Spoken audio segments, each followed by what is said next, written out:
بسم الله الرحمن الرحيم ألف لام ميم ذلك الكتاب لا ريب فيه هدى للمتقين الذين يؤمنون بالغيب ويقيمون الصلاة ومما رزقناهم ينفقون والذين يؤمنون بما أنزل إليك وما أنزل من قبلك وبالآخرة هم يوقنون أولئك على هدى من ربهم وأولئك هم المفلحون إن الذين كفروا سواء عليهم أأنذرتهم أم لم تنذرهم لا يؤمنون ختم الله على قلوبهم وعلى سمعهم وعلى أبصارهم غشاوة ولهم عذاب عظيم ومن الناس من يقول آمنا بالله وباليوم الآخر وما هم بمؤمنين يخادعون الله والذين آمنوا وما يخدعون إلا أنفسهم وما يشعرون في قلوبهم مرض فزادهم الله مرضا ولهم عذاب أليم بما كانوا يكذبون وإذا قيل لهم لا تفسدوا في الأرض قالوا إنما نحن مصلحون ألا إنهم هم المفسدون ولكن لا يشعرون وإذا قيل لهم آمنوا كما آمن الناس قالوا أنؤمن كما آمن السفهاء ألا إنهم هم السفهاء ولكن لا يعلمون وإذا لقوا الذين آمنوا قالوا آمنا وإذا خلوا إلى شياطينهم قالوا إنا معكم إنما نحن مستهزئون الله يستهزئ بهم ويمدهم في طغيانهم يعمهون أولئك الذين اشتروا الضلالة بالهدى فما ربحت تجارتهم وما كانوا مهتدين مثلهم كمثل الذي استوقد نارا فلما أضاءت ما حوله ذهب الله بنورهم وتركهم في ظلمات لا يبصرون صم بكم عمي فهم لا يرجعون أو كصيب من السماء فيه ظلمات ورعد وبرق يجعلون أصابعهم في آذانهم من الصواعق حذر الموت والله محيط بالكافرين يكاد البرق يخطف أبصارهم كلما أضاء لهم مشوا فيه وإذا أظلم عليهم قاموا ولو شاء الله لذهب بسمعهم وأبصارهم إن الله على كل شيء قدير يا أيها الناس اعبدوا ربكم الذي خلقكم والذين من قبلكم لعلكم تتقون الذي جعل لكم الأرض فراشا والسماء بناء وأنزل من السماء ماء فأخرج به من الثمرات رزقا لكم فلا تجعلوا لله أندادا وأنتم تعلمون وإن كنتم في ريب مما نزلنا على عبدنا فأتوا بسورة من مثله وادعوا شهداءكم من دون الله إن كنتم صادقين فإن لم تفعلوا ولن تفعلوا فاتقوا النار التي وقودها الناس والحجارة أعدت للكافرين وبشر الذين آمنوا وعملوا الصالحات أن لهم جنات تجري من تحتها الأنهار كلما رزقوا منها من ثمرة رزقا قالوا هذا الذي رزقنا من قبل وأتوا به متشابها ولهم فيها أزواج مطهرة وهم فيها خالدون إن الله لا يستحيي أن يضرب مثلا ما بعوضة فما فوقها فأما الذين آمنوا فيعلمون أنه الحق من ربهم وأما الذين كفروا فيقولون ماذا أراد الله بهذا مثلا يضل به كثيرا ويهدي به كثيرا وما يضل به إلا الفاسقين الذين ينقضون عهد الله من بعد ميثاقه ويقطعون ما أمر الله به أن يوصل ويفسدون في الأرض أولئك هم الخاسرون كيف تكفرون بالله وكنتم أمواتا فأحياكم ثم يميتكم ثم يحييكم ثم إليه ترجعون هو الذي خلق لكم ما في الأرض جميعا ثم استوى إلى السماء فسواهن 7 سماوات وهو بكل شيء عليم وإذ قال ربك للملائكة إني جاعل في الأرض خليفة قالوا أتجعل فيها من يفسد فيها ويسفك الدماء ونحن نسبح بحمدك ونقدس لك قال إني أعلم ما لا تعلمون وعلم آدم الأسماء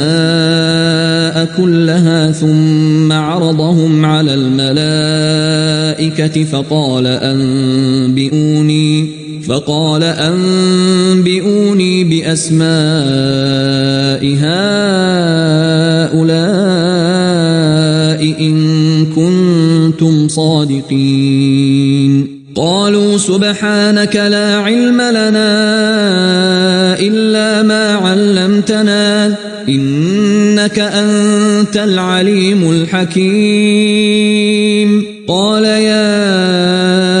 آدم أنبئهم بأسمائهم فلما أنبأهم بأسمائهم قال ألم أقل لكم إني أعلم غيب السماوات والأرض وأعلم ما تبدون وما كنتم تكتمون وإذ قلنا للملائكة اسجدوا لآدم فسجدوا إلا إبليس أبى واستكبر وكان من الكافرين وقلنا يا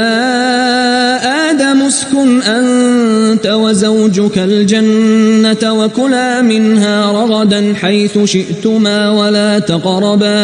ولا تقربا هذه الشجرة فتكونا من الظالمين فأزلهما الشيطان عنها فأخرجهما مما كانا فيه وقلنا اهبطوا بعضكم لبعض عدو ولكم في الأرض مستقر ومتاع إلى حين فتلقى آدم من ربه كلمات فتاب عليه إنه هو التواب الرحيم قلنا اهبطوا منها جميعا فإما يأتينكم مني هدى فمن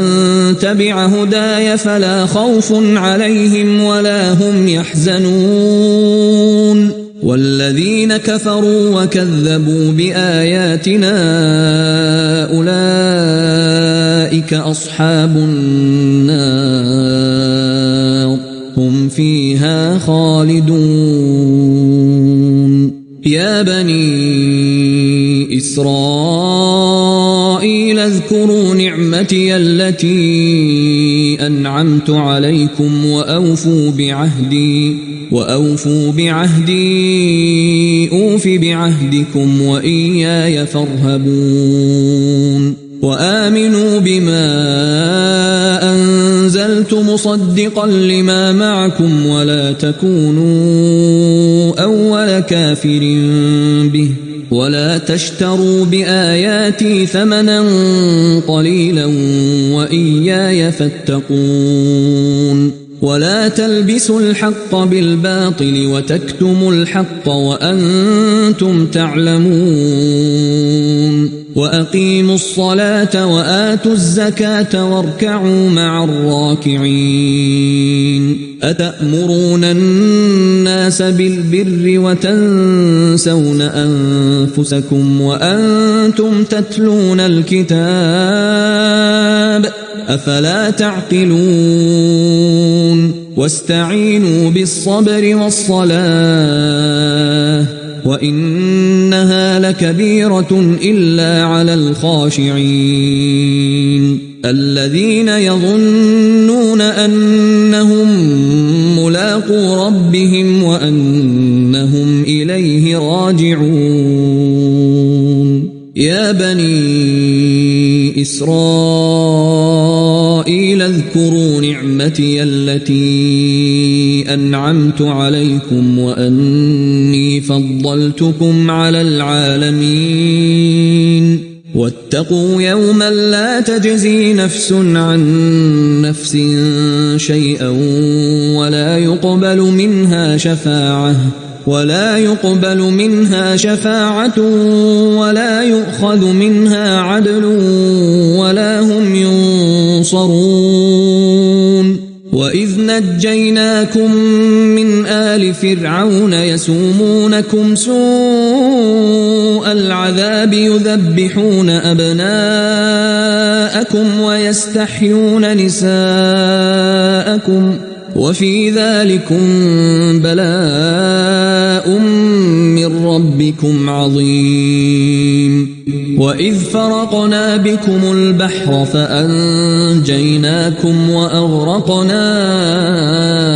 آل فرعون وأنتم تنظرون وإذ واعدنا موسى 40 ليلة ثم اتخذتم العجل من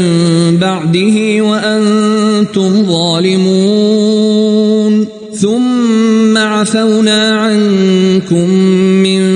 بعد ذلك لعلكم تشكرون وإذ آتينا موسى الكتاب والفرقان لعلكم تهتدون وإذ قال موسى لقومه يا قوم إنكم ظلمتم أنفسكم باتخاذكم العجل فتوبوا إلى بارئكم فاقتلوا أنفسكم ذلكم خير لكم عند بارئكم فتاب عليكم إنه هو التواب الرحيم وإذ قلتم يا موسى لن نؤمن لك حتى نرى الله جهرة فأخذتكم الصاعقة وأنتم تنظرون ثم بعثناكم من بعد موتكم لعلكم تشكرون وظللنا عليكم الغمام وأنزلنا عليكم المن والسلوى كلوا من طيبات ما رزقناكم وما ظلمونا ولكن كانوا أنفسهم يظلمون وإذ قلنا ادخلوا هذه القرية فكلوا منها حيث شئتم رغدا وادخلوا الباب سجدا وقولوا حطة نغفر لكم خطاياكم وسنزيد المحسنين فبدل الذين ظلموا قولا غير الذي قيل لهم فأنزلنا على الذين ظلموا رجزا من السماء بما كانوا يفسقون وإذ استسقى موسى لقومه فقلنا اضرب بعصاك الحجر فانفجرت منه 12 عينا قد علم كل أناس مشربهم كلوا واشربوا من رزق الله ولا تعثوا في الأرض مفسدين وإذ قلتم يا موسى لن نصبر على طعام واحد فادع لنا ربك يخرج لنا مما تنبت الأرض من بقلها وقثائها وفومها وعدسها وبصلها قال أتستبدلون الذي هو أدنى بالذي هو خير اهبطوا مصرا فإن لكم ما سألتم وضربت عليهم الذلة والمسكنة وباءوا بغضب من الله ذلك بأنهم كانوا يكفرون بآيات الله ويقتلون النبيين بغير الحق ذلك بما عصوا وكانوا يعتدون إن الذين آمنوا والذين هادوا والنصارى والصابئين من آمن بالله واليوم الآخر وعمل صالحا فلهم أجرهم عند ربهم ولا خوف عليهم ولا هم يحزنون وإذ أخذنا ميثاقكم ورفعنا فوقكم الطور خذوا ما آتيناكم بقوة واذكروا ما فيه لعلكم تتقون ثم توليتم من بعد ذلك فلولا فضل الله عليكم ورحمته لكنتم من الخاسرين ولقد علمتم الذين اعتدوا منكم في السبت فقلنا لهم كونوا قردة خاسئين فجعلناها نكالا لما بين يديها وما خلفها وموعظة للمتقين وإذ قال موسى لقومه إن الله يأمركم أن تذبحوا بقرة قالوا أتتخذنا هزوا قال أعوذ بالله أن أكون من الجاهلين قالوا ادع لنا ربك يبين لنا ما هي قال إنه يقول إنها بقرة لا فارض ولا بكر عوان بين ذلك فافعلوا ما تؤمرون قالوا ادع لنا ربك يبين لنا ما لونها قال إنه يقول إنها بقرة صفراء فاقع لونها تسر الناظرين قالوا ادع لنا ربك يبين لنا ما هي إن البقرة شابه علينا وإنا إن شاء الله لمهتدون قال إنه يقول إنها بقرة لا ذلول تثير الأرض ولا تسقي الحرث مسلمة لا شية فيها قالوا الآن جئت بالحق فذبحوها وما كادوا يفعلون وإذ قتلتم نفسا فادارأتم فيها والله مخرج ما كنتم تكتمون فقلنا اضربوه ببعضها كذلك يحيي الله الموتى ويريكم آياته لعلكم تعقلون ثم قست قلوبكم من بعد ذلك فهي كالحجارة أو أشد قسوة وإن من الحجارة لما يتفجر منه الأنهار وإن منها لما يشقق فيخرج منه الماء وإن منها لما يهبط من خشية الله وما الله بغافل عما تعملون أفتطمعون أن يؤمنوا لكم وقد كان فريق منهم يسمعون كلام الله ثم يحرفونه من بعد ما عقلوه وهم يعلمون وإذا لقوا الذين آمنوا قالوا آمنا وإذا خلا بعضهم إلى بعض قالوا أتحدثونهم بما فتح الله عليكم ليحاجوكم به عند ربكم أفلا تعقلون أولا يعلمون أن الله يعلم ما يسرون وما يعلنون ومنهم أميون لا يعلمون الكتاب إلا أماني وإن هم إلا يظنون فويل للذين يكتبون الكتاب بأيديهم ثم يقولون هذا من عند الله ليشتروا به ثمنا قليلا فويل لهم مما كتبت أيديهم وويل لهم مما يكسبون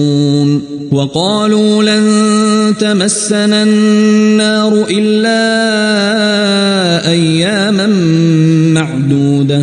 قل أتخذتم عند الله عهدا فلن يخلف الله عهده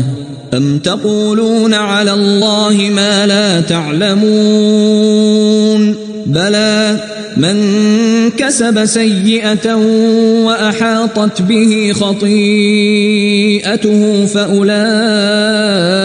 أصحاب النار هم فيها خالدون والذين آمنوا وعملوا الصالحات أولئك أصحاب الجنة هم فيها خالدون وإذ أخذنا ميثاق بني إسرائيل لا تعبدون إلا الله وبالوالدين إحسانا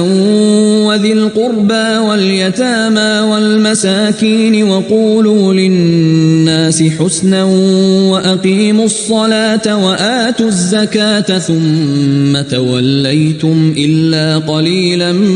منكم وأنتم معرضون وإذ أخذنا ميثاقكم لا تسفكون دماءكم ولا تخرجون أنفسكم من دياركم ثم أقررتم وأنتم تشهدون ثم أنتم هؤلاء تقتلون أنفسكم وتخرجون فريقا منكم من ديارهم تظاهرون عليهم بالإثم والعدوان وإن يأتوكم أسارى تفادوهم وهو محرم عليكم إخراجهم أفتؤمنون ببعض الكتاب وتكفرون ببعض فما جزاء من يفعل ذلك منكم إلا خزي في الحياة الدنيا ويوم القيامة يردون إلى أشد العذاب وما الله بغافل عما تعملون أولئك الذين اشتروا الحياة الدنيا بالآخرة فلا يخفف عنهم العذاب ولا هم ينصرون ولقد آتينا موسى الكتاب وقفينا من بعده بالرسل وآتينا عيسى ابن مريم البينات وأيدناه بروح القدس أفكلما جاءكم رسول بما لا تهوى أنفسكم استكبرتم ففريقا كذبتم وفريقا تقتلون وقالوا قلوبنا غلف بل لعنهم الله بكفرهم فقليلا ما يؤمنون ولما جاءهم كتاب من عند الله مصدق لما معهم وكانوا من قبل يستفتحون على الذين كفروا فلما جاءهم ما عرفوا كفروا به فلعنة الله على الكافرين بئس ما اشتروا به أنفسهم أن يكفروا بما أنزل الله بغيا أن ينزل الله من فضله على من يشاء من عباده فباءوا بغضب على غضب وللكافرين عذاب مهين وإذا قيل لهم آمنوا بما أنزل الله قالوا نؤمن بما أنزل علينا ويكفرون بما وراءه وهو الحق مصدقا لما معهم قل فلم تقتلون أنبياء الله من قبل إن كنتم مؤمنين ولقد جاءكم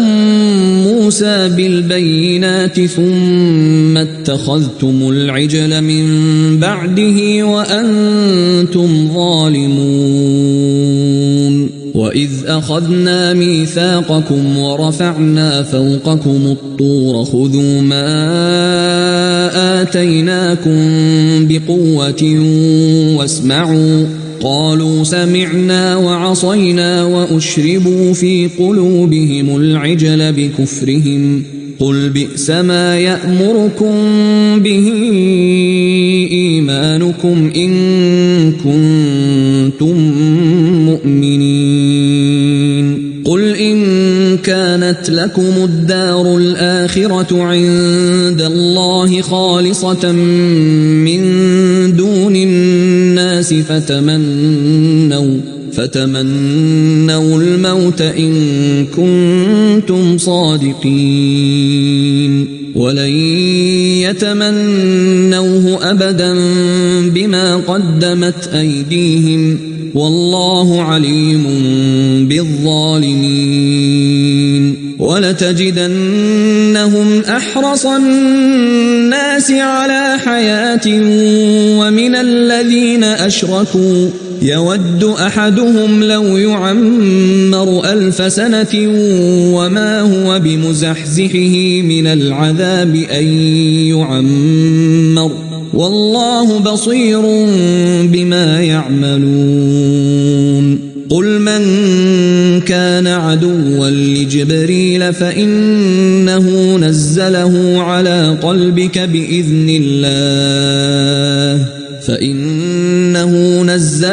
على قلبك بإذن الله مصدقا لما بين يديه وهدى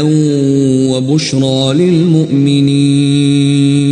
من كان عدوا لله وملائكته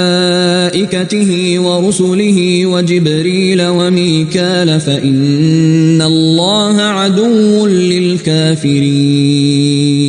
ولقد أنزلنا إليك آيات بينات وما يكفر بها إلا الفاسقون أو كلما عاهدوا عهدا نبذه فريق منهم بل أكثرهم لا يؤمنون ولما جاءهم رسول من عند الله مصدق لما معهم نبذ فريق من الذين أوتوا الكتاب كتاب الله وراء ظهورهم كأنهم لا يعلمون واتبعوا ما تتلو الشياطين على ملك سليمان وما كفر سليمان ولكن الشياطين كفروا يعلمون الناس السحر وما أنزل على الملكين ببابل هاروت وماروت وما يعلمان من أحد حتى يقولا إنما نحن فتنة فلا تكفر فيتعلمون منهما ما يفرقون به بين المرء وزوجه وما هم بضارين به من أحد إلا بإذن الله ويتعلمون ما يضرهم ولا ينفعهم ولقد علموا لمن اشتراه ما له في الآخرة من خلاق ولبئس ما شروا به أنفسهم لو كانوا يعلمون ولو أنهم آمنوا واتقوا لمثوبة من عند الله خير لو كانوا يعلمون يا أيها الذين آمنوا لا تقولوا راعنا وقولوا انظرنا واسمعوا وللكافرين عذاب أليم ما يود الذين كفروا من أهل الكتاب ولا المشركين أن ينزل عليكم من خير من ربكم والله يختص برحمته من يشاء والله ذو الفضل العظيم ما ننسخ من آية أو ننسها نأت بخير منها أو مثلها ألم تعلم أن الله على كل شيء قدير ألم تعلم أن الله له ملك السماوات والأرض وما لكم من دون الله من ولي ولا نصير أم تريدون أن تسألوا رسولكم كما سئل موسى من قبل ومن يتبدل الكفر بالإيمان فقد ضل سواء السبيل ود كثير من أهل الكتاب لو يردونكم من بعد إيمانكم كفارا حسدا من عند أنفسهم من بعد ما تبين لهم الحق فاعفوا واصفحوا حتى يأتي الله بأمره إن الله على كل شيء قدير وأقيموا الصلاة وآتوا الزكاة وما تقدموا لأنفسكم من خير تجدوه عند الله إن الله بما تعملون بصير وقالوا لن يدخل الجنة إلا من كان هودا أو نصارى تلك أمانيهم قل هاتوا برهانكم إن كنتم صادقين بلى من أسلم وجهه لله وهو محسن فله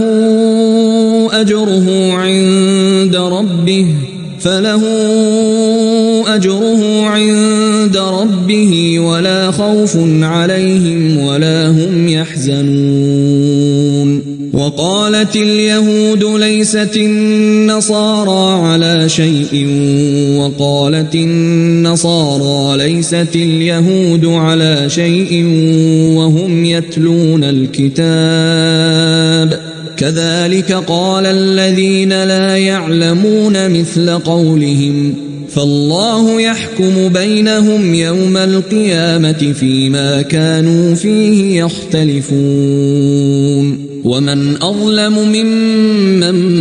منع مساجد الله أن يذكر فيها اسمه وسعى في خرابها أولئك ما كان لهم أن يدخلوها إلا خائفين لهم في الدنيا خزي ولهم في الآخرة عذاب عظيم ولله المشرق والمغرب فأينما تولوا فثم وجه الله إن الله واسع عليم وقالوا اتخذ الله ولدا سبحانه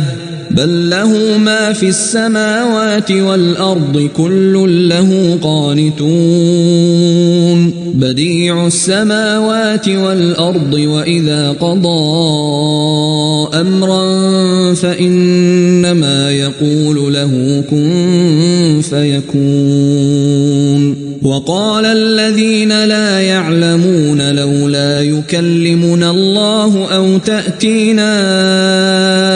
آية كذلك قال الذين من قبلهم مثل قولهم تشابهت قلوبهم قد بينا الآيات لقوم يوقنون إنا أرسلناك بالحق بشيرا ونذيرا ولا تسأل عن أصحاب الجحيم ولن ترضى عنك اليهود ولا النصارى حتى تتبع ملتهم قل إن هدى الله هو الهدى ولئن اتبعت أهواءهم بعد الذي جاءك من العلم ما لك من الله من ولي ولا نصير الذين آتيناهم الكتاب يتلونه حق تلاوته أولئك يؤمنون به ومن يكفر به فأولئك هم الخاسرون يا بني إسرائيل اذكروا نعمتي التي أنعمت عليكم وأني فضلتكم على العالمين واتقوا يوما لا تجزي نفس عن نفس شيئا ولا يقبل منها عدل ولا تنفعها شفاعة ولا هم ينصرون وإذ ابتلى إبراهيم ربه بكلمات فأتمهن قال إني جاعلك للناس إماما قال ومن ذريتي قال لا ينال عهد الظالمين وإذ جعلنا البيت مثابة للناس وأمنا واتخذوا من مقام إبراهيم مصلى وعهدنا إلى إبراهيم وإسماعيل أن طهرا بيتي للطائفين والعاكفين والركع السجود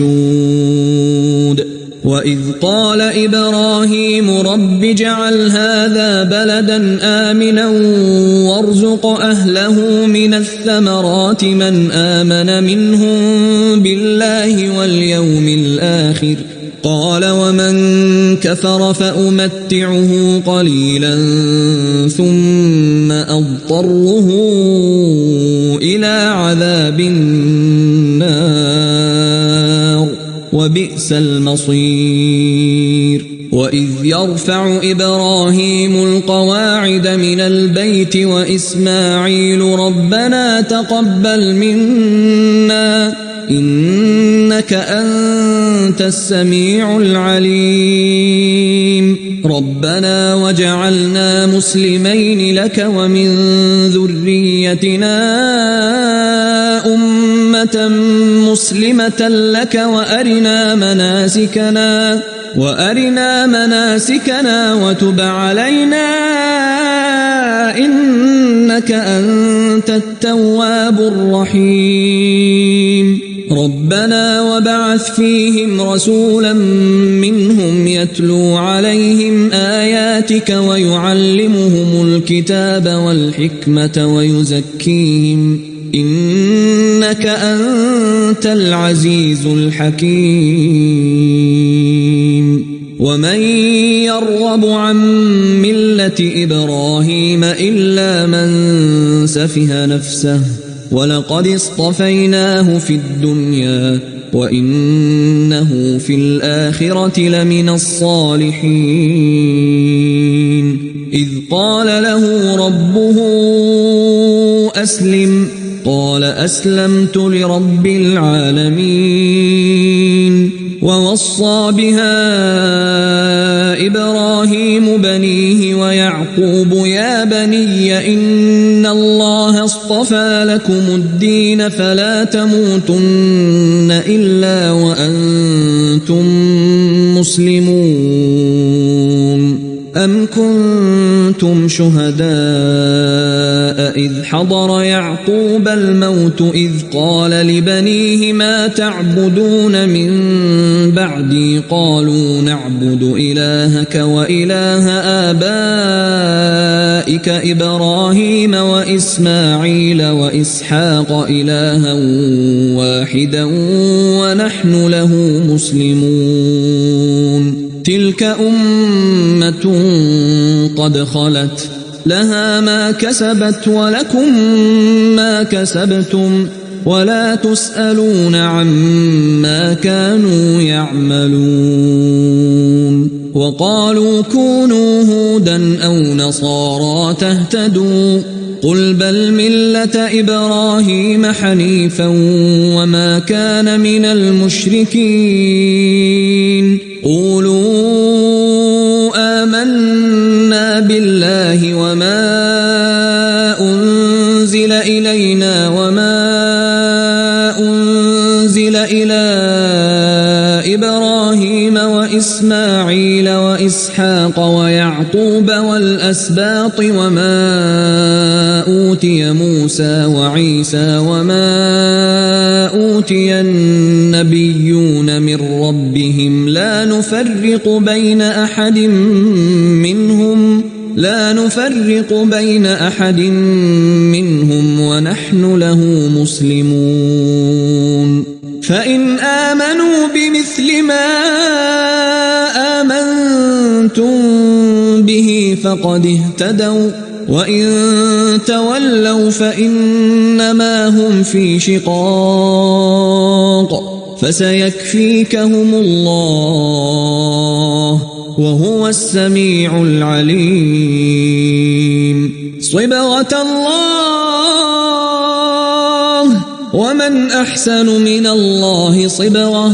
ونحن له عابدون قل أتحاجوننا في الله وهو ربنا وربكم ولنا أعمالنا ولكم أعمالكم ونحن له مخلصون أم تقولون إن إبراهيم وإسماعيل وإسحاق ويعقوب والأسباط كانوا هودا أو نصارى قل أأنتم أعلم أم الله ومن أظلم ممن كتم شهادة عنده من الله وما الله بغافل عما تعملون تلك أمة قد خلت لها ما كسبت ولكم ما كسبتم ولا تسألون عما كانوا يعملون سيقول السفهاء من الناس ما ولاهم عن قبلتهم التي كانوا عليها قل لله المشرق والمغرب يهدي من يشاء إلى صراط مستقيم وكذلك جعلناكم أمة وسطا لتكونوا شهداء على الناس ويكون الرسول عليكم شهيدا وما جعلنا القبلة التي كنت عليها إلا لنعلم من يتبع الرسول ممن ينقلب على عقبيه وإن كانت لكبيرة إلا على الذين هدى الله وما كان الله ليضيع إيمانكم إن الله بالناس لرؤوف رحيم قد نرى تقلب وجهك في السماء فلنولينك قبلة ترضاها فول وجهك شطر المسجد الحرام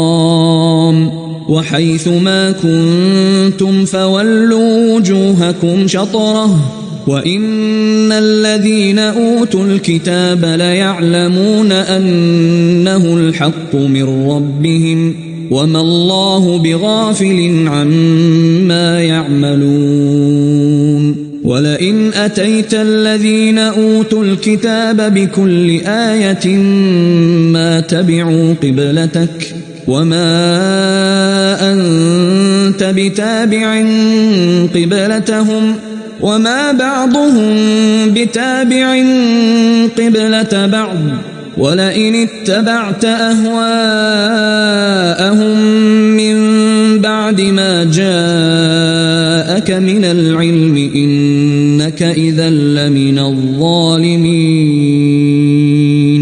الذين آتيناهم الكتاب يعرفونه كما يعرفون أبناءهم وإن فريقا منهم ليكتمون الحق وهم يعلمون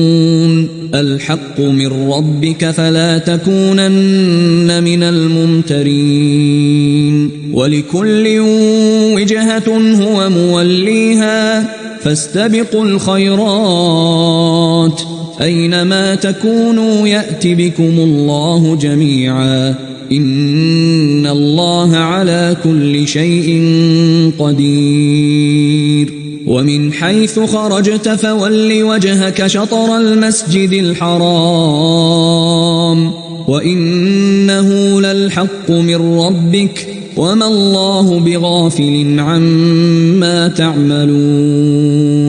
ومن حيث خرجت فول وجهك شطر المسجد الحرام وحيث ما كنتم فولوا وجوهكم شطره لئلا يكون للناس عليكم حجة إلا الذين ظلموا منهم فلا تخشوهم واخشوني ولأتم نعمتي عليكم ولعلكم تهتدون كما أرسلنا فيكم رسولا منكم يتلو عليكم آياتنا ويزكيكم ويعلمكم الكتاب والحكمة ويعلمكم ما لم تكونوا تعلمون فاذكروني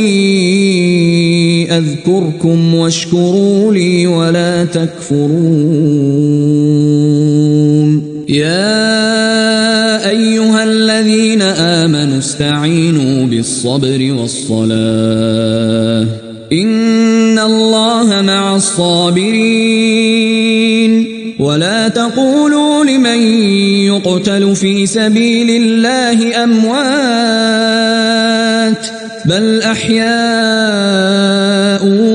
ولكن لا تشعرون ولنبلونكم بشيء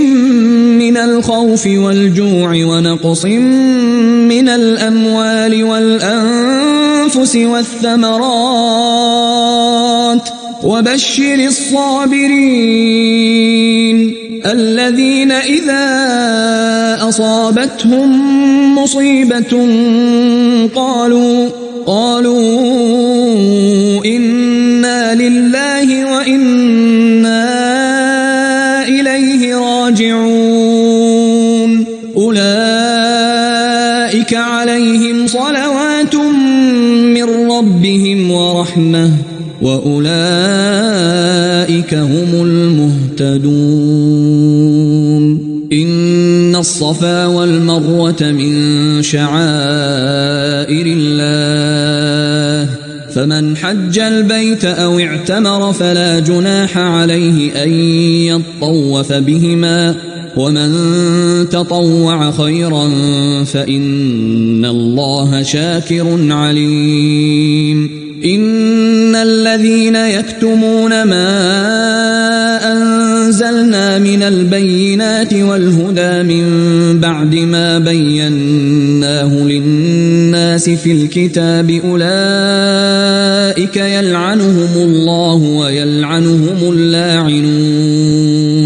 إلا الذين تابوا وأصلحوا وبينوا فأولئك أتوب عليهم وأنا التواب الرحيم إن الذين كفروا وماتوا وهم كفار أولئك عليهم لعنة الله والملائكة والناس أجمعين خالدين فيها لا يخفف عنهم العذاب ولا هم ينظرون وإلهكم إله واحد لا إله إلا هو الرحمن الرحيم إن في خلق السماوات والأرض واختلاف الليل والنهار والفلك التي تجري في البحر بما ينفع الناس وما أنزل الله من السماء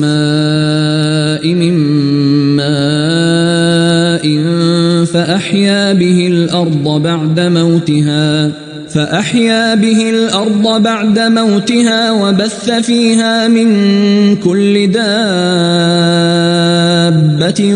وتصريف الرياح والسحاب المسخر بين السماء والأرض لآيات لقوم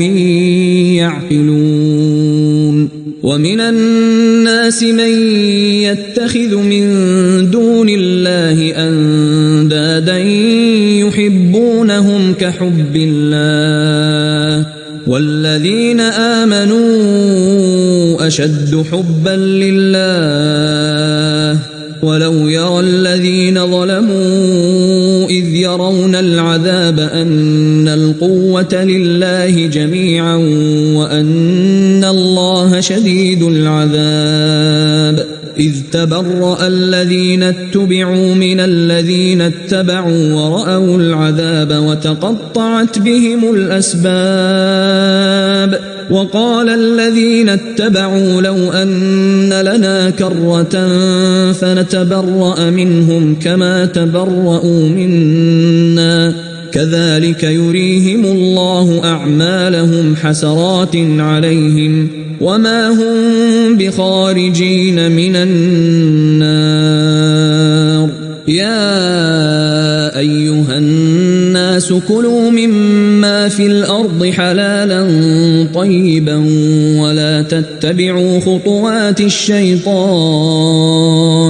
إنه لكم عدو مبين إنما يأمركم بالسوء والفحشاء وأن تقولوا على الله ما لا تعلمون وإذا قيل لهم اتبعوا ما أنزل الله قالوا بل نتبع ما ألفينا عليه آباءنا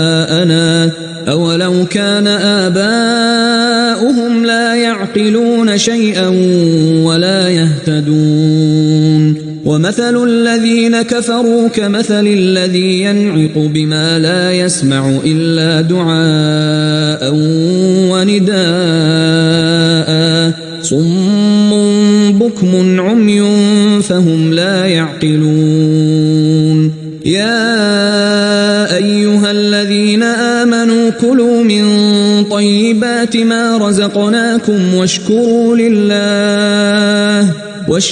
لله إن كنتم إياه تعبدون إنما حرم عليكم الميتة والدم ولحم الخنزير وما أهل به لغير الله فمن اضطر غير باغ ولا عاد فلا إثم عليه إن الله غفور رحيم إن الذين يكتمون ما أنزل الله من الكتاب ويشترون به ثمنا قليلا أولئك ما يأكلون في بطونهم إلا النار ولا يكلمهم الله يوم القيامة ولا يزكيهم ولهم عذاب أليم أولئك الذين اشتروا الضلالة بالهدى والعذاب بالمغفرة فما أصبرهم على النار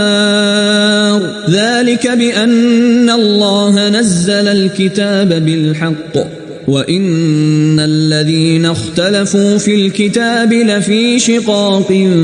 بعيد ليس البر أن تولوا وجوهكم قبل المشرق والمغرب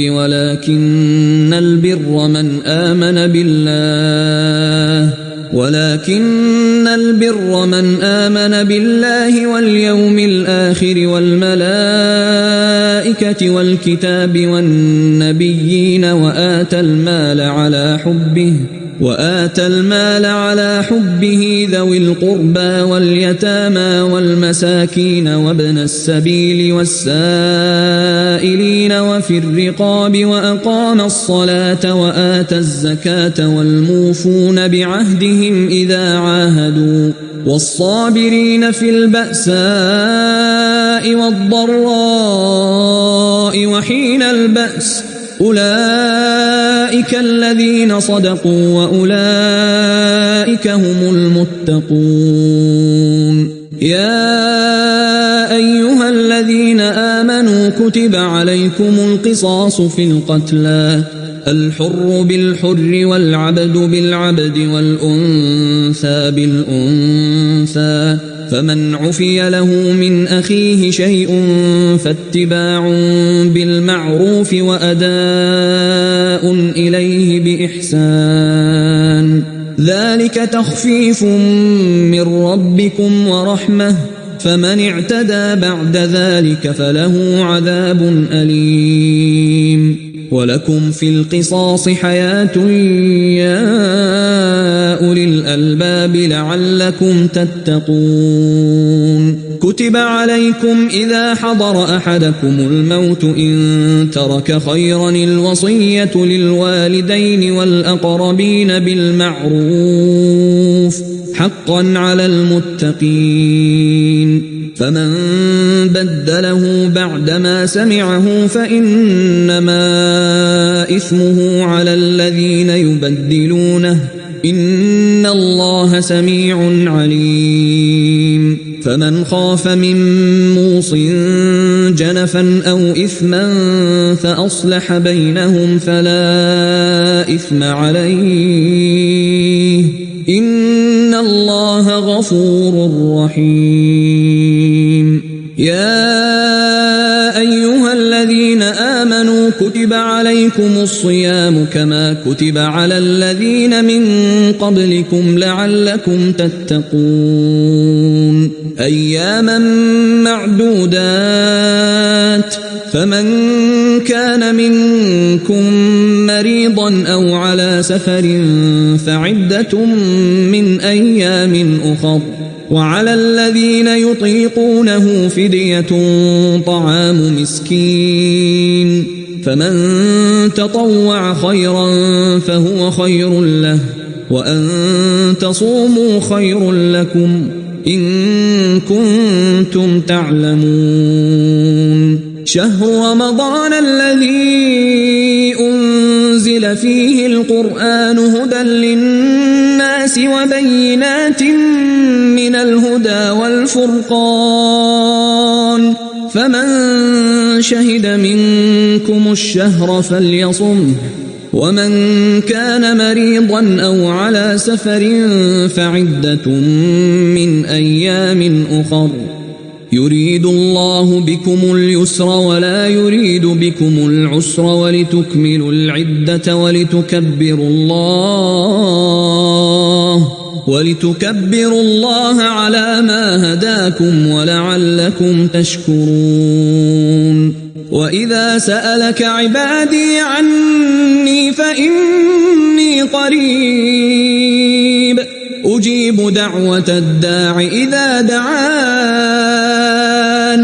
فليستجيبوا لي وليؤمنوا بي لعلهم يرشدون. أحل لكم ليلة الصيام الرفث إلى نسائكم هن لباس لكم وأنتم لباس لهن علم الله أنكم كنتم تختانون أنفسكم فتاب عليكم وعفى عنكم فالآن باشروهن وابتغوا ما كتب الله لكم وكلوا واشربوا حتى يتبين لكم الخيط الأبيض من الخيط الأسود من الفجر ثم أتموا الصيام إلى الليل ولا تباشروهن وأنتم عاكفون في المساجد تلك حدود الله فلا تقربوها كذلك يبين الله آياته للناس لعلهم يتقون ولا تأكلوا أموالكم بينكم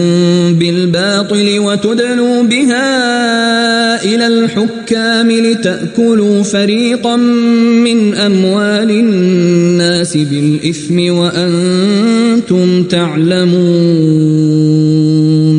يسألونك عن الأهلة قل هي مواقيت للناس والحج وليس البر بأن تأتوا البيوت من ظهورها ولكن البر من اتقى وأتوا البيوت من أبوابها واتقوا الله لعلكم تفلحون وقاتلوا في سبيل الله الذين يقاتلونكم ولا تعتدوا إن الله لا يحب المعتدين واقتلوهم حيث ثقفتموهم وأخرجوهم من حيث أخرجوكم والفتنة أشد من القتل ولا تقاتلوهم عند المسجد الحرام حتى يقاتلوكم فيه فإن قاتلوكم فاقتلوهم كذلك جزاء الكافرين فإن انتهوا فإن الله غفور رحيم وقاتلوهم حتى لا تكون فتنة ويكون الدين لله فإن انتهوا فلا عدوان إلا على الظالمين الشهر الحرام بالشهر الحرام والحرمات قصاص فمن اعتدى عليكم فاعتدوا عليه بمثل ما اعتدى عليكم واتقوا الله واعلموا أن الله مع المتقين وأنفقوا في سبيل الله ولا تلقوا بأيديكم إلى التهلكة وأحسنوا إن الله يحب المحسنين وأتموا الحج والعمرة لله فإن أحصرتم فما استيسر من الهدي ولا تحلقوا رؤوسكم حتى يبلغ الهدي محله فمن كان منكم مريضا أو به أذى من رأسه ففدية من صيام أو صدقة أو نسك فإذا أمنتم فمن تمتع بالعمرة إلى الحج فما استيسر من الهدي فمن لم يجد فصيام 3 أيام في الحج و7 إذا رجعتم تلك 10 كاملة ذلك لمن لم يكن أهله حاضر المسجد الحرام واتقوا الله واعلموا أن الله شديد العقاب الحج أشهر معلومات فمن فرض فيهن الحج فلا رفث ولا فسوق ولا جدال في الحج وما تفعلوا من خير يعلمه الله وتزودوا فإن خير الزاد التقوى واتقون يا أولي الألباب ليس عليكم جناح أن تبتغوا فضلا من ربكم فإذا أفضتم من عرفات فاذكروا الله عند المشعر الحرام واذكروه كما هداكم وإن كنتم من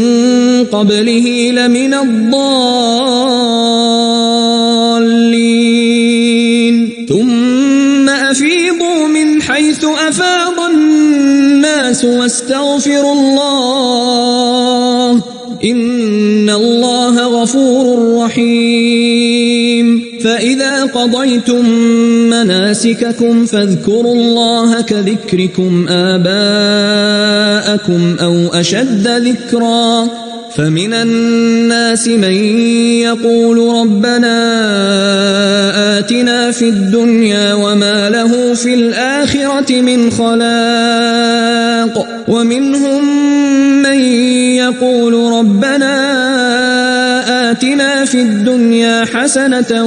وفي الآخرة حسنة وقنا عذاب النار أولئك لهم نصيب مما كسبوا والله سريع الحساب واذكروا الله في أيام معدودات فمن تعجل في يومين فلا إثم عليه ومن تأخر فلا إثم عليه لمن اتقى واتقوا الله واعلموا أنكم إليه تحشرون ومن الناس من يعجبك قوله في الحياة الدنيا ويشهد الله على ما في قلبه وهو ألد الخصام وإذا تولى سعى في الأرض ليفسد فيها ويهلك الحرث والنسل والله لا يحب الفساد وإذا قيل له اتق الله أخذته العزة بالإثم فحسبه جهنم ولبئس المهاد ومن الناس من يشري نفسه ابتغاء مرضات الله والله رؤوف بالعباد يا أيها الذين آمنوا ادخلوا في السلم كافة ولا تتبعوا خطوات الشيطان إنه لكم عدو مبين فإن زللتم من بعد ما جاءتكم البينات فاعلموا أن الله عزيز حكيم هل ينظرون إلا أن يأتيهم الله في ظلل من الغمام والملائكة وقضي الأمر وإلى الله ترجع الأمور سل بني إسرائيل كم آتيناهم من آية بينة ومن يبدل نعمة الله من بعد ما جاءته فإن الله شديد العقاب زين للذين كفروا الحياة الدنيا ويسخرون من الذين آمنوا والذين اتقوا فوقهم يوم القيامة والله يرزق من يشاء بغير حساب كان الناس أمة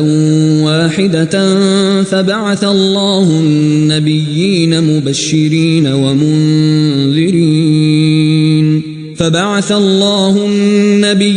مبشرين ومنذرين وأنزل معهم الكتاب بالحق ليحكم بين الناس فيما اختلفوا فيه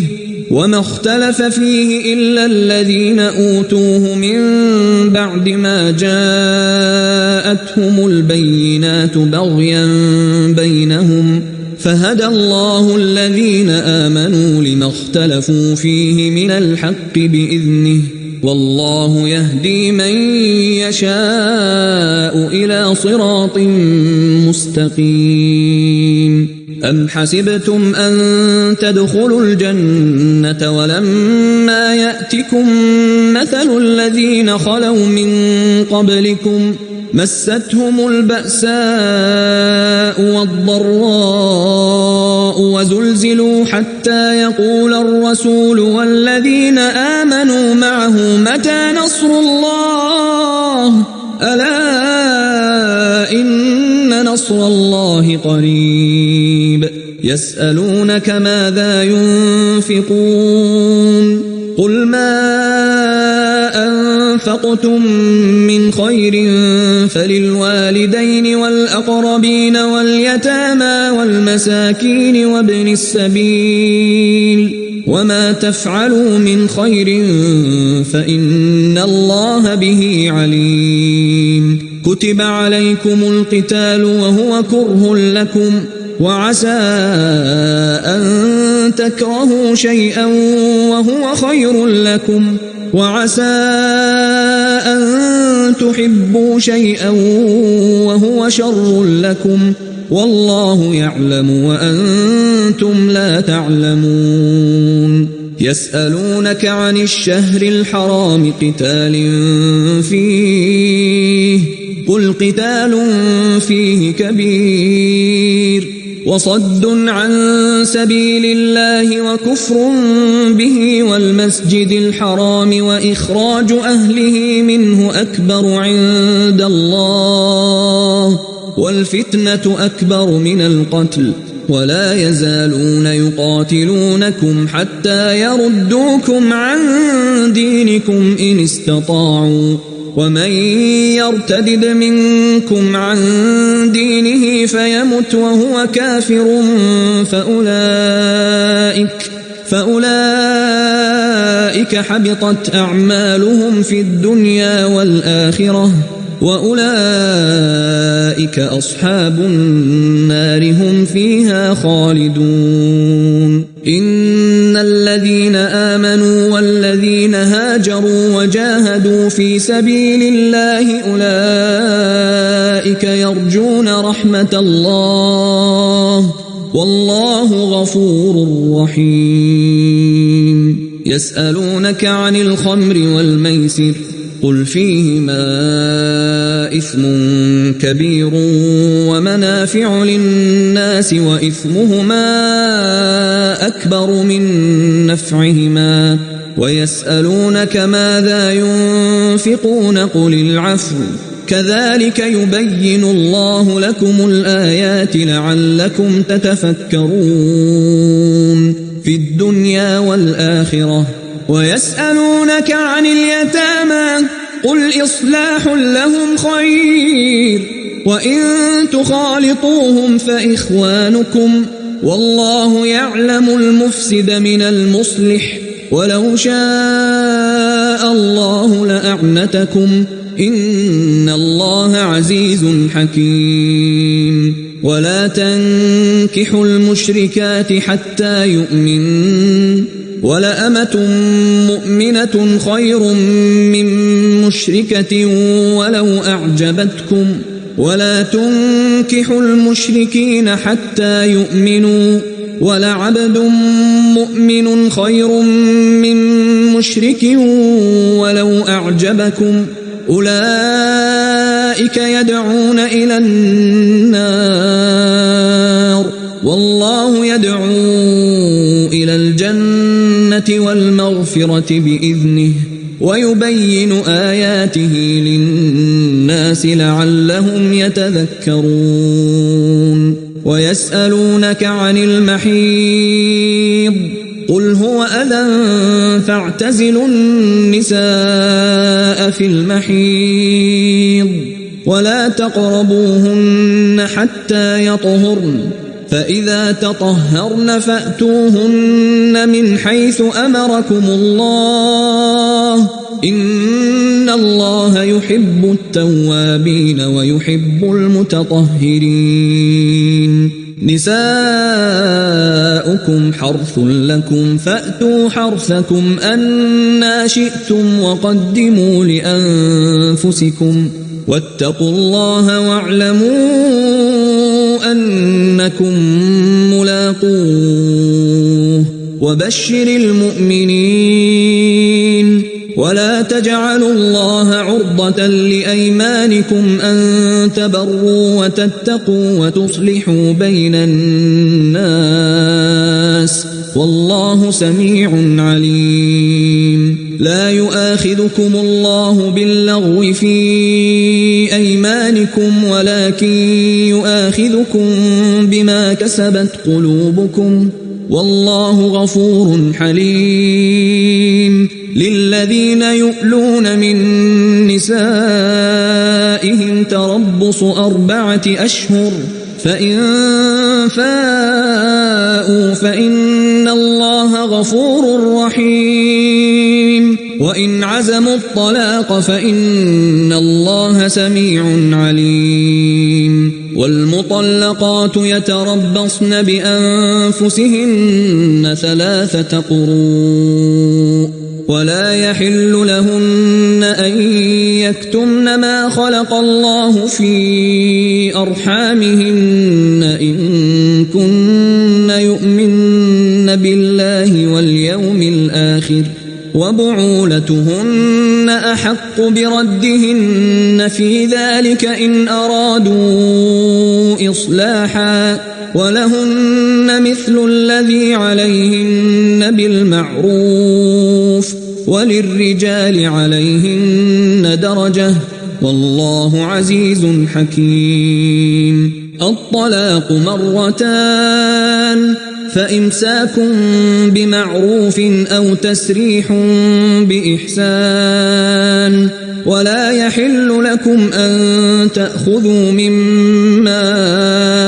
آتيتموهن شيئا إلا أن يخافا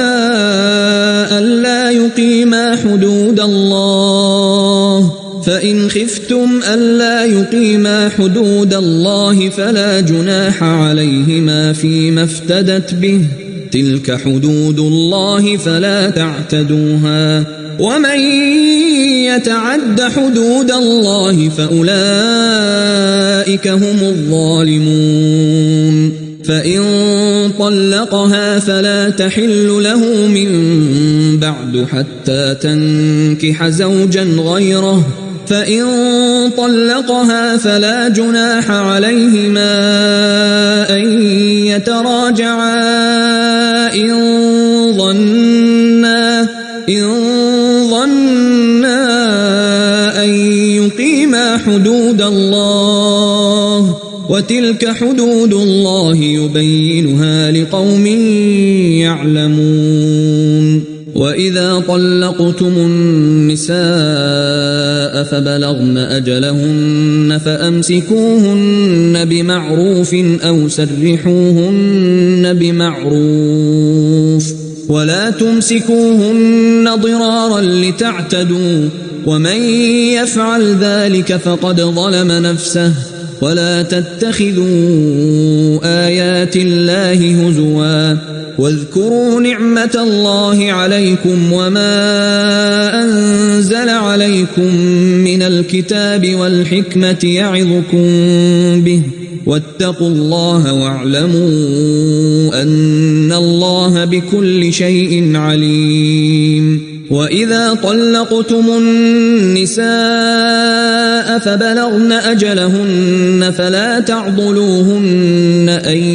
ينكحن أزواجهن إذا تراضوا بينهم بالمعروف ذلك يوعظ به من كان منكم يؤمن بالله واليوم الآخر ذلكم أزكى لكم وأطهر والله يعلم وأنتم لا تعلمون والوالدات يرضعن أولادهن حولين كاملين لمن أراد أن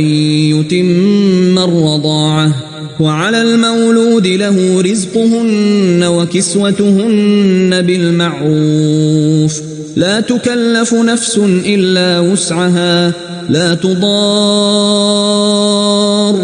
والدة بولدها ولا مولود له بولده وعلى الوارث مثل ذلك فإن أرادا فصالا عن تراض منهما وتشاور فلا جناح عليهما وإن أردتم أن تسترضعوا أولادكم فلا جناح عليكم إذا سلمتم ما آتيتم بالمعروف واتقوا الله واعلموا أن الله بما تعملون بصير والذين يتوفون منكم ويذرون أزواجا يتربصن بأنفسهن 4 أشهر وعشرا فإذا بلغن أجلهن فلا جناح عليكم فيما فعلن في أنفسهن بالمعروف والله بما تعملون خبير ولا جناح عليكم فيما عرضتم به من خطبة النساء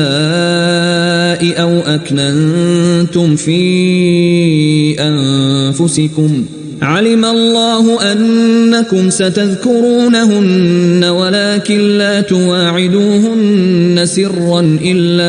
إلا أن تقولوا قولا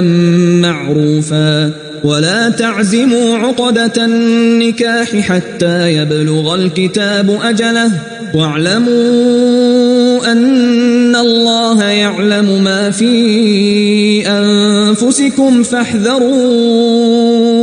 واعلموا أن الله غفور حليم لا جناح عليكم إن طلقتم النساء ما لم تمسوهن أو تفرضوا لهن فريضة ومتعوهن على الموسع قدره وعلى المقتر قدره متاعا بالمعروف حقا على المحسنين وإن طلقتموهن من قبل أن تمسوهن وقد فرضتم لهن فريضة فنصف ما فرضتم إلا أن يعفون أو يعفو الذي بيده عقدة النكاح وأن تعفوا أقرب للتقوى ولا تنسوا الفضل بينكم إن الله بما تعملون بصير حافظوا على الصلوات والصلاة الوسطى وقوموا لله قانتين فإن خفتم فرجالا أو ركبانا فإذا أمنتم فاذكروا الله كما علمكم ما لم تكونوا تعلمون والذين يتوفون منكم ويذرون أزواجا وصية لأزواجهم متاعا إلى الحول غير إخراج فإن خرجن فلا جناح عليكم فيما فعلن في أنفسهن من معروف والله عزيز حكيم وللمطلقات متاع بالمعروف حقا على المتقين كذلك يبين الله لكم آياته لعلكم تعقلون ألم تر إلى الذين خرجوا من ديارهم وهم ألوف حذر الموت فقال لهم الله موتوا ثم أحياهم إن الله لذو فضل على الناس ولكن أكثر الناس لا يشكرون وقاتلوا في سبيل الله واعلموا أن الله سميع عليم من ذا الذي يقرض الله قرضا حسنا فيضاعفه له أضعافا كثيرة والله يقبض ويبسط وإليه ترجعون ألم تر إلى الملأ من بني إسرائيل من بعد موسى إذ قالوا لنبي لهم ابعث لنا ملكا نقاتل في سبيل الله قال هل عسيتم إن كتب عليكم القتال ألا تقاتلوا قالوا وما لنا ألا نقاتل في سبيل الله وقد أخرجنا من ديارنا وأبنائنا فلما كتب عليهم القتال تولوا إلا قليلا منهم والله عليم بالظالمين. وقال لهم نبيهم إن الله قد بعث لكم طالوت ملكا قالوا أنى يكون له الملك علينا ونحن أحق بالملك منه ولم يؤت سعة من المال قال إن الله اصطفاه عليكم وزاده بسطة في العلم والجسم والله يؤتي ملكه من يشاء والله واسع عليم. وقال لهم نبيهم إن آية ملكه أن يأتيكم التابوت فيه سكينة من ربكم وبقية مما ترك آل موسى وآل هارون تحمله الملائكة إن في ذلك لآية لكم إن كنتم مؤمنين.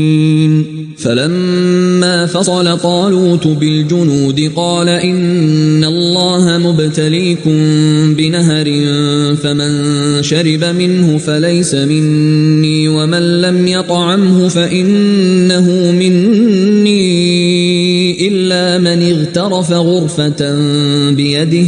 فشربوا منه إلا قليلا منهم فلما جاوزه هو والذين آمنوا معه قالوا لا طاقة لنا اليوم بجالوت وجنوده قال الذين يظنون أنهم ملاقو الله كم من فئة قليلة غلبت فئة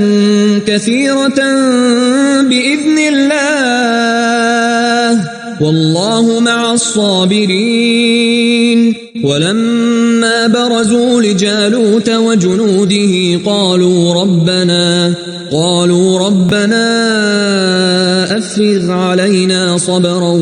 وثبت أقدامنا وانصرنا على القوم الكافرين. فهزموهم بإذن الله وقتل داود جالوت وآتاه الله الملك والحكمة وعلمه مما يشاء ولولا دفع الله الناس بعضهم ببعض لفسدت الأرض ولكن الله ذو فضل على العالمين. تلك آيات الله نتلوها عليك بالحق وإنك لمن المرسلين. تلك الرسل فضلنا بعضهم على بعض منهم من كلم الله ورفع بعضهم درجات وآتينا عيسى ابن مريم البينات وأيدناه بروح القدس ولو شاء الله ما اقتتل الذين من بعدهم من بعد ما جاءتهم البينات ولكن اختلفوا فمنهم من آمن ومنهم من كفر ولو شاء الله ما اقتتلوا ولكن الله يفعل ما يريد. يا أيها الذين آمنوا أنفقوا مما رزقناكم من قبل أن يأتي يوم لا بيع فيه ولا خلة ولا شفاعة والكافرون هم الظالمون. الله لا إله إلا هو الحي القيوم لا تأخذه سنة ولا نوم له ما في السماوات وما في الأرض من ذا الذي يشفع عنده إلا بإذنه يعلم ما بين أيديهم وما خلفهم ولا يحيطون بشيء من علمه إلا بما شاء وسع كرسيه السماوات والأرض ولا يؤوده حفظهما وهو العلي العظيم. لا إكراه في الدين قد تبين الرشد من الغي فمن يكفر بالطاغوت ويؤمن بالله فقد استمسك بالعروة الوثقى لا انفصام لها والله سميع عليم. الله ولي الذين آمنوا يخرجهم من الظلمات إلى النور والذين كفروا أولياؤهم الطاغوت يخرجونهم من النور إلى الظلمات أولئك أصحاب النار هم فيها خالدون. ألم تر إلى الذي حاج إبراهيم في ربه أن آتاه الله الملك إذ قال إبراهيم ربي الذي يحيي ويميت قال أنا أحيي وأميت قال إبراهيم فإن الله يأتي بالشمس من المشرق فأت بها من المغرب فبهت الذي كفر والله لا يهدي القوم الظالمين. أو كالذي مر على قرية وهي خاوية على عروشها قال أنى يحيي هذه الله بعد موتها فأماته الله 100 عام ثم بعثه قال كم لبثت قال لبثت يوما أو بعض يوم قال بل لبثت 100 عام فانظر إلى طعامك وشرابك لم يتسنه وانظر إلى حمارك ولنجعلك آية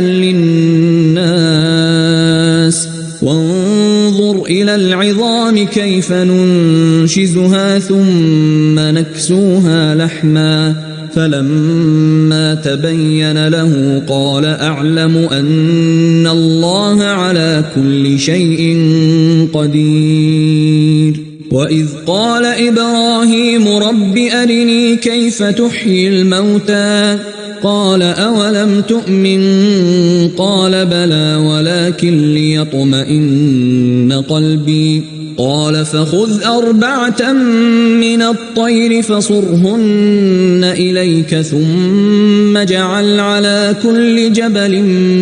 منهن جزءا ثم ادعهن يأتينك سعيا واعلم أن الله عزيز حكيم. مثل الذين ينفقون أموالهم في سبيل الله كمثل حبة أنبتت 7 سنابل في كل سنبلة 100 حبة والله يضاعف لمن يشاء والله واسع عليم. الذين ينفقون أموالهم في سبيل الله ثم لا يتبعون ما أنفقوا منا ولا أذى لهم أجرهم عند ربهم ولا خوف عليهم ولا هم يحزنون. قول معروف ومغفرة خير من صدقة يتبعها أذى والله غني حليم. يا أيها الذين آمنوا لا تبطلوا صدقاتكم بالمن والأذى كالذي ينفق ماله رئاء الناس ولا يؤمن بالله واليوم الآخر فمثله كمثل صفوان عليه تراب فأصابه وابل فتركه صلدا لا يقدرون على شيء مما كسبوا والله لا يهدي القوم الكافرين ومثل الذين ينفقون أموالهم ابتغاء مرضات الله وتثبيتا من أنفسهم كمثل جنة بربوة أصابها وابل فآتت أكلها ضعفين فإن لم يصبها وابل فطل والله بما تعملون بصير أيود أحدكم أن تكون له جنة من نخيل وأعناب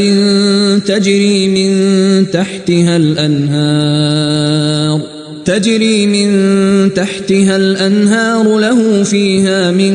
كل الثمرات وأصابه الكبر وله ذرية ضعفاء فأصابها إعصار فيه نار فاحترقت كذلك يبين الله لكم الآيات لعلكم تتفكرون يا أيها الذين آمنوا أنفقوا من طيبات ما كسبتم ومما أخرجنا لكم من الأرض ولا تيمموا الخبيث منه تنفقون ولستم بآخذيه إلا أن تغمضوا فيه واعلموا أن الله غني حميد الشيطان يعدكم الفقر ويأمركم بالفحشاء والله يعدكم مغفرة منه وفضلا والله واسع عليم يؤتي الحكمة من يشاء ومن يؤت الحكمة فقد أوتي خيرا كثيرا وما يذكر إلا أولو الألباب وما أنفقتم من نفقة أو نذرتم من نذر فإن الله يعلمه وما للظالمين من أنصار إن تبدوا الصدقات فنعما هي وإن تخفوها وتؤتوها الفقراء فهو خير لكم ويكفر عنكم من سيئاتكم والله بما تعملون خبير ليس عليك هداهم ولكن الله يهدي من يشاء وما تنفقوا من خير فلأنفسكم وما تنفقون إلا ابتغاء وجه الله وما تنفقوا من خير يوفى إليكم وأنتم لا تظلمون للفقراء الذين أحصروا في سبيل الله لا يستطيعون ضربا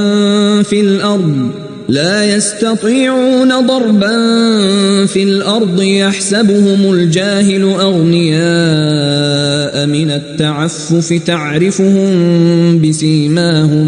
تعرفهم بسيماهم لا يسألون الناس إلحافا وما تنفقوا من خير فإن الله به عليم الذين ينفقون أموالهم بالليل والنهار سرا وعلانية فلهم أجرهم عند ربهم ولا خوف عليهم ولا هم يحزنون الذين يأكلون الربا لا يقومون يقومون إلا كما يقوم الذي يتخبطه الشيطان من المس ذلك بأنهم قالوا إنما البيع مثل الربا وأحل الله البيع وحرم الربا فمن جاءه موعظة من ربه فانتهى فله ما سلف وأمره إلى الله ومن عاد فأولئك أصحاب النار هم فيها خالدون يمحق الله الربا ويربي الصدقات والله لا يحب كل كفار أثيم إن الذين آمنوا وعملوا الصالحات وأقاموا الصلاة وآتوا الزكاة لهم أجرهم عند ربهم ولا خوف عليهم ولا هم يحزنون يا أيها الذين آمنوا اتقوا الله وذروا ما بقي من الربا إن كنتم مؤمنين فإن لم تفعلوا فأذنوا بحرب من الله ورسوله وإن تبتم فلكم رؤوس أموالكم لا تظلمون ولا تظلمون وإن كان ذو عسرة فنظرة إلى ميسرة وأن تصدقوا خير لكم إن كنتم تعلمون واتقوا يوما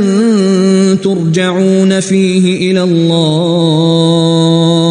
ثم توفى كل نفس ما كسبت وهم لا يظلمون يا أيها الذين آمنوا إذا تداينتم بدين إلى أجل مسمى فاكتبوه وليكتب بينكم كاتب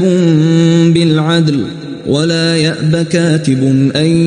يكتب كما علمه الله فليكتب وليملل الذي عليه الحق وليتق الله ربه ولا يبخس منه شيئا فإن كان الذي عليه الحق سفيها أو ضعيفا أو لا يستطيع أن يمل هو فليملل وليه بالعدل واستشهدوا شهيدين من رجالكم فإن لم يكونا رجلين فرجل وامرأتان ممن ترضون من الشهداء أن تضل إحداهما فتذكر إحداهما الأخرى ولا يأبى الشهداء إذا ما دعوا ولا تسأموا أن تكتبوه صغيرا أو كبيرا إلى أجله ذلكم أقسط عند الله وأقوم للشهادة وأدنى ألا ترتابوا إلا أن تكون تجارة حاضرة تديرونها بينكم فليس عليكم جناح ألا تكتبوها وأشهدوا إذا تبايعتم ولا يضار كاتب ولا شهيد وإن تفعلوا فإنه فسوق بكم واتقوا الله ويعلمكم الله والله بكل شيء عليم وإن كنتم على سفر ولم تجدوا كاتبا فرهان مقبوضة فإن أمن بعضكم بعضا فليؤد الذي اؤتمن أمانته وليتق الله ربه ولا تكتموا الشهادة ومن يكتمها فإنه آثم قلبه والله بما تعملون عليم لله ما في السماوات وما في الأرض وإن تبدوا ما في أنفسكم أو تخفوه يحاسبكم به الله فيغفر لمن يشاء ويعذب من يشاء والله على كل شيء قدير. آمن الرسول بما أنزل إليه من ربه والمؤمنون كل آمن بالله وملائكته وكتبه ورسله لا نفرق بين أحد من رسله وقالوا سمعنا وأطعنا غفرانك ربنا وإليك المصير. لا يكلف الله نفسا إلا وسعها لها ما كسبت وعليها ما اكتسبت ربنا لا تؤاخذنا إن نسينا أو أخطأنا ربنا ولا تحمل علينا إصرا كما حملته على الذين من